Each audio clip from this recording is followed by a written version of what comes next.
talking about a player, yeah, did say Oye the soul of the Manchester United team in terms of attack. Now, this is the kind of output our day bar bontia. Now, so your coach now bar at this one that watching on this one. Into the United team, there's a lot of work to be done about them. Liverpool is doing well.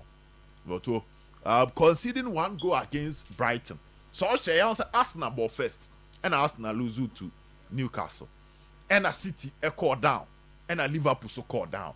So now top ni never be lose na City and me come back. On the Saturday I catch or say the Bournemouth game is going to be difficult for City, but Yambo coach Efeno Slot Abaso Liverpool their comeback.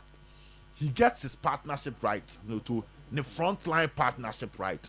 Mohamed Salah, how you use Salah no and take the quality of Salah so steady Liverpool we match be at the average position. Salah na the far end Liverpool team the over chiri pa Mohamed Salah okipuno because when he is closer to the penalty box emanem bre in terms of putting the ball at the back of the net by 25 yards to the box Mohamed Salah jina. So when you watch his goal no say I'm so to one control, one dribble, then when you a clear sight at the goal no obashe. But some man don't forget that he is old. But to say Salah run the 30s. Until Chien or better do the sign. And son or better do the sign or better box more no. None of who didn't crack the sign and son about to attend him. And that is the strategy of the coach. We saw Cody Gakpo coming in. So too on also started a year the comeback for team friend Liverpool. Liverpool 8 minya a year the win war. Until Yambo Mabaso. Their intensity at the about come to me per bubble their intensity throughout the 90 minutes. And the about was so far they've run the entire 90 minutes. But I think at some point in time Liverpool burn out. I see that problem happen with Gravenberch and McAllister without deep options. For now, into more grinder results now, but without deep options, whilst league get it tougher no. Say January, team FN Liverpool and me augment central midfield now to it will start say show weaknesses in the team, but so far so good. Edema manager no. To Rafael Leao any AC Milan in common. I see a kakakra. Boy, I'm here na Rafael to train ya. Okobo say keeper in 7. Na fresh game. Yes, this weekend.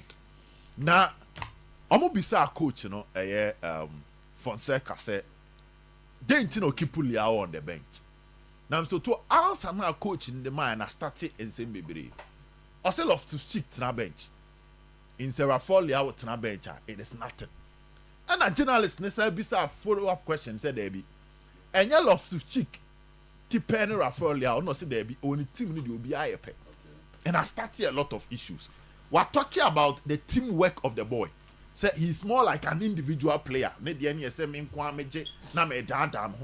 he want to build a side that all units work together. Proper efficiency, proper chemistry, any togetherness. That is what Fonseca also build. So to every club will be a coach now. You play about what they chita for na commercial. You play about what chita for ni jini di say. Ujina naswa obeye jumana momo. And AC Milan there, Branty Feno, Rafael Leao. So if coach Nancy manage issues ni ya, it might get to a time you might have a difficult time when it comes to the Rafael Leao case. It's either you speak to the boy to play to his system, or you find a nice way of managing the issue. But so far, Menya Joseph Fonseca or managing a Rafael Leao issue ni ye crab. So to Vincent company so they own him say ukupiem Germany so they are omotina omonemu. You see Kingsley Coman coming back, getting a goal. You see Jamal Musiala doing his own thing. After so lose to Barcelona, to wabo 4-4 BM Eddie Atwaso. Also could lose 4-1 to Barcelona. I said it before. For company so far, teams name getting to or ultra attacking now with Mishomo. But the case or the kind of game where the tactical flexibility against top managers they will set back and catch him on the break. And no penny DS opening the count. That maturity, any young kind of game. And it's a process of coaching. So check it, even Pep Guardiola. Osis, we had issues like that. Oba City, and ultimately get balance on the system. To call Bayern Munich, his matches against the Spanish teams in the UEFA Champions League semi-finals, Atletico, Real Madrid, and Barcelona, Mr. Two, Omunina didn't to the proper position, and that is the moves a company go through. All right, so take a Caribbean. You can take back two places. Good one, Joe. Mamisha in free Syria. Na weekend na the big game in the Italian Serie A, Atlanta, echo the Diego Armando Maradona Sports Stadium against Napoli. Obekai Saturday yedi nkomo na mkache o say me hwa afenenu mi no a, it doesn't look like Napoli betimi a stand Atlanta team no. And the reason was simple. Two different coaches are pass through a lot of process and do stage on my way. One is so dominant when it comes to winning league trophies. Antonio Conte. The strength power as I see so kwan fa so the league. Into J3 Juventus. Or J1 Chelsea and or J1 Inter Milan. Into oye coacha ade ba ko ba club, especially say a top club obetimi a guarantee wo winning a league trophy. Then Ozay Ozay asna fo hia Conte. Oh, the me omo mu pe league agye nkof. Se open league agye dia ene ya ETS bia woni abre na open league agye a pick Antonio Conte because the training methods no to favor teams are omo concentration call league trophies nko a. Anka coach awatimi agye 5 league trophies over the top leagues in Europe there at least. Ese nko one major European trophy. Comes to isiwo. Until they pick the current coaches or more asasi so. How much me winning 5 league trophies or more. Yet they are more impact when it comes to European night football. But that is not Antonio Conte. The highest I work when the first season at Inter Milan or didn't aboard the final of the Europa Cup as Sevilla show me in the final. That is the highest I work. Juventus dominated Serie A. I started from no Champions League 0. Oba Chelsea Champions League 0. Make 0 because yes be our mobile. But anytime be our the team be Champions League first no Mr. 2. Ye hu Conte. Se Conte na ye hu no league no. Inter Milan the same thing. Enti Ufa Gasparini on the other side. A kwan of so ye na adwuma anyhow I build this Atlanta team for like 8 years. A story am to 2. Ese nya adaje ni ekom na owura na yebo na baso we ye club a omusika semon sheda ni suru bebre it omo find a way to generate money to run the football club. Even within this process top clubs in Italy have struggled to even maintain one owner. So far to say Inter Milan in the last 8 years Inter changed 2 owners. In that same 8 years AC Milan changed 3 owners. Roma actually 2. Juventus the change be because of the tradition of the club. It's difficult for Juventus to say ebedu point the bones so much change owner. Fiorentina change owner. Lazio change owner. Eti top clubs do now Italy are change owners, but Atlanta story ni different. So we kind of transition, so we kind of revolution. Bisoto said we see about the Atlanta team no. If you say Edimbo any asida anyhow I see a faso na ye Rezi Gasparini Jean Piero Gasparini no yenka. Look at how the Atlanta did the Europa League last season against Bayer Leverkusen. Teams are show man san oko final. Oshe Sporting Lisbon. Oshe Liverpool. Can't make anyanya so show mo ko uyo mu nyina afrim. Oshe Liverpool frim. Ansa no kwahye Bayer Leverkusen. Time a obo final game no. Na the front line no. Ademola Lookman. Gianluca Scamacca. And Charles De Ketelaere. This was his front line. Atlanta at a point now more Papu Gomez. Ilicic. They were even making case when it comes to Champions League night football. A drew stage be omo yi Papu free team minimum. Ilicic enya awaremu sensem onu so edu time na so mu jana kwan man echo. Even last season mizoto the front line Scamacca no leading attack no. Thomas Kamanke Pride, one of Kofa material tegi from Genoa. And I'm maintaining Charles de Kitelari. Shako fast Kofa Dimola Lukman. And then a better team no. And was also a Napoli game now. It tells you, say, for over a period of 8 years, how what transited team every single season be a players in him. The Obomo right wing back, David Zapacosta, or a product of the Atlanta youth team. Kwa anyi na Atlanta sako jo madie. Matteo Ruggeri, a product of their youth team. Look at how our building a back trainer. Said Kolasinac at a point in a club BM Penweopo. Benley, how are all performing as one of the best left-sided centre backs in three back system no. So to F na ni so. BBC Ekoswa Esoboku Chabaso. Yeah. That's good. And as social team now, that Swedish international here. How will handle Lukaku? When a player at the age of 21, Mizoto no a striker, came to Verona just last season, na Atlanta fano. Ederson no bo muses no, omo from Salernitana. Omo ko relegation, no ko turn from Salernitana. Eti hweko omo fa so build omo team. Eno kwan omo fa so e upgrade players eton omo. The Atlanta youth system ene ton Hoyland ma Manchester United. Dejan Kolosevski efri ho. Frankesi efri ho. It was for players from lower side no. At the same time, the academy is promoting players from the academy. Manchester United boy yeah, I Amatari. Unza Atlanta Academy product. Manchester. No, Atlanta only Manchester Academy product. Boman turn as a senior player. Omo turn as a senior player. Ahmad. Now you talk academy player over 30 million pounds. Oberias what is your academy player 30 million pounds? Over 30 million pounds. Ivorian no. Because of Manchester Academy. Debbie. Oh yeah, Atlanta. Okay. And a Manchester started some the new Cologne kakra no akobo ho at least said they will be develop you know back to Manchester United. It's the air can No, United didn't buy him as a first team player. So now some Okobono U21 one. Modini Cologne. Motor na modini Cologne. If you turn for an academy, say can never go to an academy. What you know Cologne to play first team football. It's a way of continuing the development by giving him opportunity so bebo clubber e be a pressure ni ho. Say they be able to develop it. It is like you to a player you turn a academy you over 30 million. It depends on. There be Zakito is not done anywhere, and it depends on player we are as him. Now, Enra Ochi Antonio Conte no CC Conte.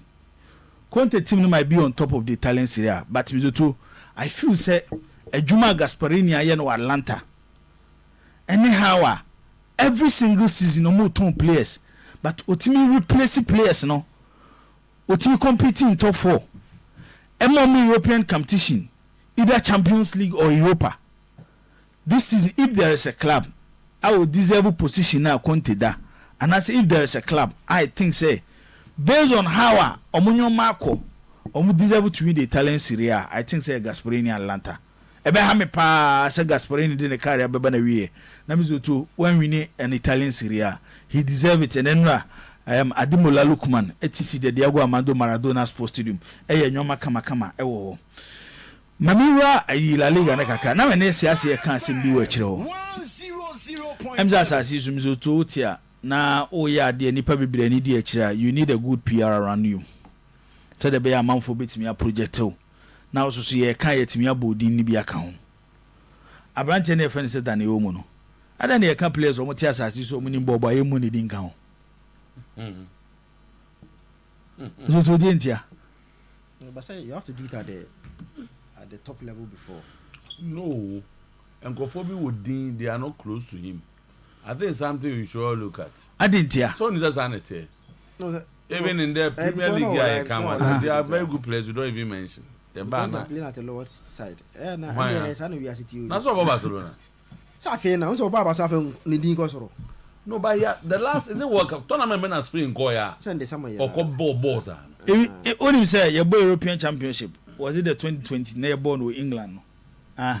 the performance was even better than the last European Championship. There was a tournament that Spain didn't collapse. Is it that under Coach PSG? Yeah, Luis Enrique. Or didn't collapse Spain for introduce a lot of young people. He was one of them. Still, yes. Yeah. Okay. He introduced a lot of young players. Ball, come on. He was one of them. Still. Sometimes personality. And our lifestyle, how I will live within society. Also, it's nipa kran kan ho asem ade ene wonim ye bamzoto ombeso be nipa dom mu anaso be push wo ho ama nipa hu. The difference between Dani Olmo and the players ayebo mas omoyebo mo bizoto e PR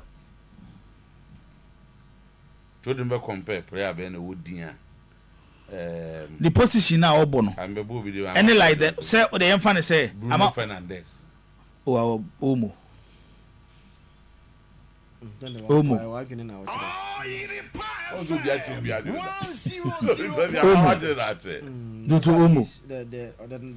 Fernandes ono na mizotu ono na ye the orchestra of the Barcelona system. So what did I say? Ono na ye the orchestra of the Barcelona system. I'm not in Leipzig. So no say ofila Masia at young age 16. And I call Croatia. So what did I say? And to feel Croatia, and yes, Okosunya. Even the decision of the free La Masia. I call Dynamo Zagreb. Obian Tiasie. But one thing is, he's from a football family. He was never a former player. And I will near within a chief was also a player. It's when they are taking a decision, mostly no more the boys' development. Baby, I'll cover for Dynamo Zagreb, then to Leipzig back to Barcelona. So to the Mechanasiu. It's me the end say. I think say Zoto a PR no ni. Okay, all based. So for Barcelona team now. For Barcelona. And I know about Leipzig. Yes, but same Zoto move to Barcelona. Even at Barcelona, he will not be the face of Barcelona. No, c'est la merde. Because and la mi yaman na busu afo na hu say omo ye PR adwuma ne sa nyoma ni ya ebetimi aboa. Enya che na Real Madrid for come Ballon d'Or ya for mu hu criteria no so say ko mu hu ya ko project take abaya. Ana Jude Bellingham. Obi wo wan the ball mi so to tumi say PR kwa. Ni a sheda ni e kuntan. E dia na wo penny na matena won fama. Even with 6 games, just 6 games in the La Liga. So to watch 5 goals. More than any attacking midfielder or La Liga, any of your friends or a top class attacking midfielder. Now, eno ape ni koshe the Catalonian derby. Na koshe Dani Olmo. This is a traditional number 10. Our direction of play. Okay. Our name when to pass, when to hold on, and even when to score. Nti abrante Dani Olmo no me dem gitumi say ono so hia PR ne bi na mezoto aboa na du sam pempen so bo ne de o te so ma aka so di PR be kan ho kakra bi in the English Premier League enkomo we ye di ansa na season is start ba na wo gina teta afa and I will try to defend say oh striker na mo say Arsenal fo nkofa no wo hwe bo na mo bo na sa players no mun deserve sa price no nye de o kan no. Okay. Any obobo odinius o. Obi ti say Victor Osimhen, o si there be Osimhen nuru ho. Ye ne so obi ti say Oshe. Eh. Onye 4 goals as no. Na match say no abo. Osimhen. Sometimes once we do aya na nye goals no de be ma okra no. Even the presence in the 18-year box of the opponent. A create opportunities for other players around him. When go for striker, omo enya kono se kotobio. Strikers no. Be brain ni share teams no some strikers. Wamo. They say we Haaland Freeman go for strikers in teams. Oh, on say. This is for Liverpool. Mizoto. Shobi ti say Darwin Nunes. On mau goals na e be Haaland dem mau e wo Manchester City. But o dey share Liverpool games for more Darwin Nunes, the presence in the Liverpool team and what he offers the Liverpool team. So share was a Liverpool game before Money Brighton game no. Even the movement in the 18-year box space security here. So share Arsenal and Newcastle game now. Then Arsenal here a player be to Tombe feeling the presence in the 18-year box to disturb the Newcastle defenders. any the shape of how an Newcastle team no building. Now Arsenal ni saa de no. It is season never start na me catch you say. Yes, started the 2024-2025 Premier League season. Haaland ebe the difference between Arsenal person overthrow Manchester City. Any city or person or twice a Premier League title. Whenever. But so the lead Premier League okay no. On your guru every game. But at the end of the day, Mr. Two, the contribution to Manchester City team no compared to other players also it's about 5 games on my boy. But watch how many goals this season. Say yeah, there are period we will call off. No period we will call off. But over season so far, but how many matches? Exactly Premier League. No, man, yes, nobody is talking about Tessa. But with the best I can say, like 9 games in the Premier League. Yes, I watch 11 goals. More than any other player in the Premier League. It's when you have such a player. Say they do period doing goals. But what we are trying to say is say, so we play bisa no jina wani muwa. Who need that so? Anya na ebe yechna. But to kwasna, untimi for ni nkoto Kai Havertz so as your lead man. Say anya na ebe yechna. Untimi kasa asem na bi fa Havertz. That is where the problem is. It comes back to my argument. And yes, striker, you are talking about the best striker in the world today, at 9 positions. Your man said Lewandowski, that's the level. And who never you? Just offer hand to last and when you and you back to a year Saman a year king. Dani Olmo Saman a year king. Club and a good PR. Joe Carresi or Boss Sports in Lisbon. Or Boss Sports in Lisbon. In like 43 games, watch 42 goals for Sporting Lisbon. Okay. Just imagine, say, this player LED has an attack. Scoring even half of goals are watching in the Portuguese league for Sporting Lisbon. Yam fanen to Haaland level no. Eti ade na fe de funu na bi obi ehunu kure no. And the Arsenal supporters nyina agi atum. Say the biggest mistake. Me mean to say it's as a result of that. Because say decisions. Decisions because we've done well without strikers. No, we've scored goals without strikers. Stages. Tio. My friend say this Arsenal project I take it like 5 years. First year Arsenal the 4th. Second year Omo the 3rd. It be a 3rd year Arsenal be the 2nd. 4th year Arsenal the 2nd. Arsenal person move to the last stage of winning the Premier League. Team no money they compete no. It will be Arsenal any. And it shows say a big difference recent years in the Premier League. And only me nyina be ya adwene say mzo Arsenal team I have this season no. Because one mentality mindset where Arsenal want to reach because they both season when Arsenal this second Arsenal ain't satisfied with second beam. On be so overthrown City edge Premier League title no. It's by overthrown City no. Say no matter so because one area like having a midfielder a more physical presence. Ateta was smart. Okofa Mikel Merino from Real Sociedad. Then Mizoto to solve Arsenal problems when it comes to size or money Arsenal bebo physically they are strong in the midfield. The next step is to get a proper center forward. A side that also competing for the Premier League title. Especially against Liverpool and Manchester City because Liverpool there. So Omon build a center forward Krana. Omon a player for the last 5 years. Season we share more than 20 goals in Mo Salah. It's already established.